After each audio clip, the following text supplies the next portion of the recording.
Assalamualaikum warahmatullahi wabarakatuh. Di sini saya akan menjelaskan tentang pengertian materi Al-Quran Hadis di MTS. Al-Quran Hadis adalah bagian dari mata pelajaran pendidikan agama Islam yang diberikan untuk memahami dan mengamalkan Al-Quran sehingga mampu membaca dengan fasih, menerjemahkan, menyimpulkan isi kandungan, menyalin dan menghafal ayat-ayat yang terpilih serta memahami dan mengamalkan hadis-hadis pilihan sebagai pendalaman dan perluasan kajian dari pelajaran Al-Quran Hadis dari Madrasah Sanawiyah dan sebagai bekal untuk mengikuti di jenjang pendidikan berikutnya. Selanjutnya adalah dalam pembelajaran Al-Quran dan Hadis, pokok kandungan Al-Quran adalah yang pertama akidah, yang kedua ibadah dan muamalah. Selanjutnya tujuan materi pembelajaran Al-Quran dan Hadis di MTS. Salah satunya adalah meningkatkan kecintaan siswa terhadap Quran dan Hadis. Yang kedua, membekali siswa dengan dalil-dalil yang terdapat dalam Al-Quran dan Hadis sebagai pedoman dalam menyikapi dan menghadapi kehidupan. Yang ketiga, meningkatkan kehusuan siswa dalam beribadah, terlebih sholat, dengan menerapkan hukum bacaan tajwid serta isi kandungan surah atau ayat dalam surah-surah pendek yang mereka bacakan. Assalamualaikum warahmatullahi wabarakatuh. Saya akan melanjutkan materi mengenai ruang lingkup materi Al-Quran Hadis di MTS. Ruang lingkup pembelajaran Al-Quran Hadis di MTS ini jika kita kaitkan dengan KMA 183 tahun 2019, yaitu diantaranya yang pertama, 1.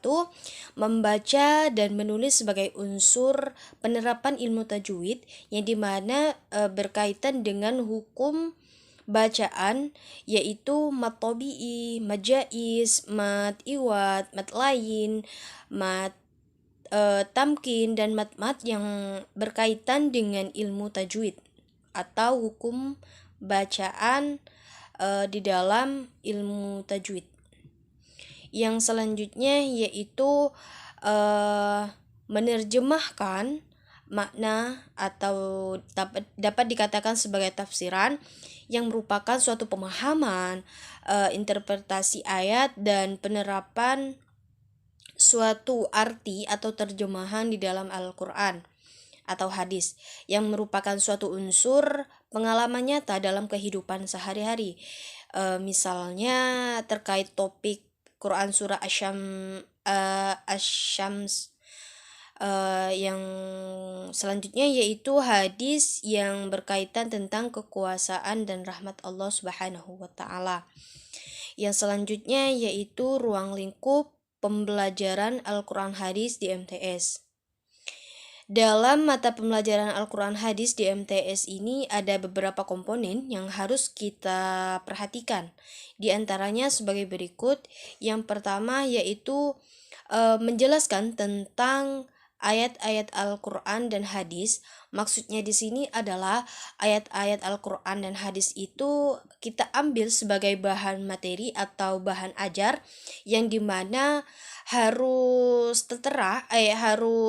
sesuai dengan jenjang pendidikannya, yaitu jenjang MTS atau MA.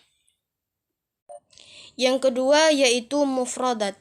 Mufradat di sini biasanya tidak digunakan seluruhnya atau semuanya, hanya saja sebagian bagi siswa.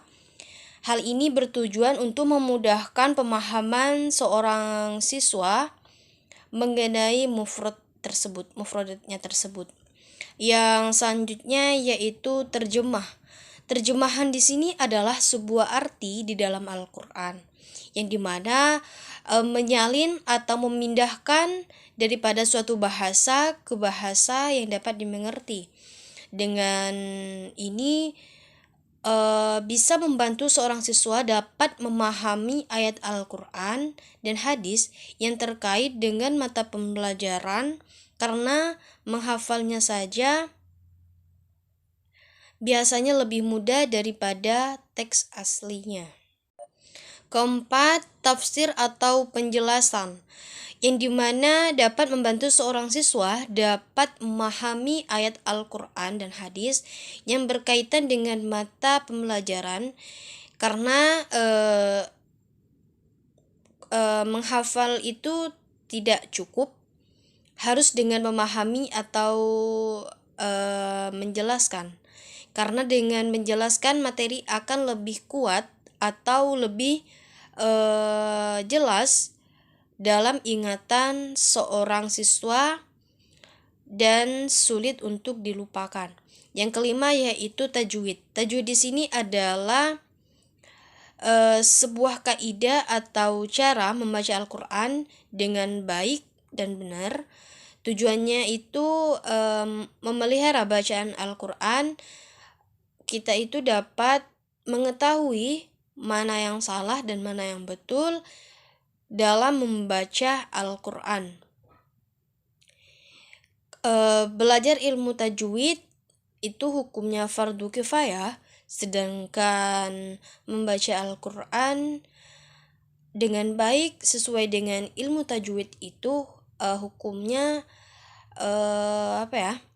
hukumnya itu fardu ain. Selanjutnya, analisis materi Al-Quran hadis.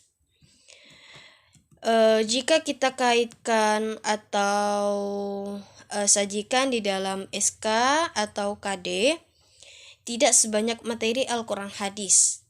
Hadis hanya diberi 5 porsi tema, ditambah ilmu dasar Al-Quran hadis 2 tema, sama dengan 7. Tentunya porsi hadis sangat minim atau sangat sedikit, bahkan lebih banyak materi hadis dengan MI pada MI yang mencapai 10 tema hadis. Perbandingannya itu materi hadis dan Al-Quran pada MTS adalah 7 dibanding 16, berarti sekitar 44%. Materi Al-Quran di sisi lain secara fungsional, hadis merupakan sebuah penjelasan terhadap Al-Quran. Selayaknya hubungan hadis dengan Al-Quran secara integral adalah artinya dalam penjelasan ayat-ayat Al-Quran tidak mungkin tanpa menyertai hadis Nabi, karena hadis Nabi ini adalah sebuah penafsiran utama yang lebih paham, yang lebih jelas di dalam Al-Quran surah Al-Nahl ayat 44. Dan alternatif pengembangan materi hadis ada beberapa kemungkinan.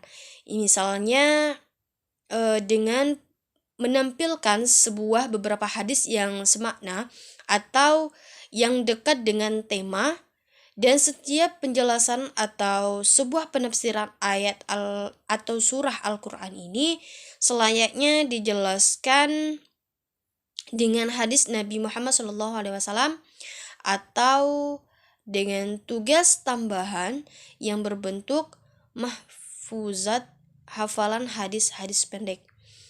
Sekian dari kami, kurang lebihnya kami mohon maaf. Ihdinas siratal mustaqim. Wassalamualaikum warahmatullahi wabarakatuh. Keempat, tafsir atau penjelasan, yang dimana dapat membantu seorang siswa dapat memahami ayat Al-Quran dan hadis yang berkaitan dengan mata pembelajaran, karena menghafal itu tidak cukup, harus dengan memahami atau menjelaskan. Karena dengan menjelaskan materi akan lebih kuat atau lebih jelas dalam ingatan seorang siswa dan sulit untuk dilupakan. Yang kelima yaitu tajwid. Tajwid di sini adalah sebuah kaidah atau cara membaca Al-Quran dengan baik dan benar. Tujuannya itu memelihara bacaan Al-Quran. Kita itu dapat mengetahui mana yang salah dan mana yang betul dalam membaca Al-Quran. Belajar ilmu tajwid itu hukumnya fardu kifayah, sedangkan membaca Al-Quran dengan baik sesuai dengan ilmu tajwid itu hukumnya hukumnya itu fardu ain. Selanjutnya, analisis materi Al-Quran hadis. Jika kita kaitkan atau sajikan di dalam SK atau KD, tidak sebanyak materi Al-Quran hadis. Hadis hanya diberi 5 porsi tema, ditambah ilmu dasar Al-Quran hadis 2 tema, sama dengan 7. Tentunya porsi hadis sangat minim atau sangat sedikit, bahkan lebih banyak materi hadis dengan pada MI yang mencapai 10 tema hadis. Perbandingannya itu materi hadis dan Al-Quran pada MTS adalah 7 dibanding 16, berarti sekitar 44%. Materi Al-Quran di sisi lain secara fungsional, hadis merupakan sebuah penjelasan terhadap Al-Quran. Selayaknya hubungan hadis dengan Al-Quran secara integral adalah artinya dalam penjelasan ayat-ayat Al-Quran tidak mungkin tanpa menyertai hadis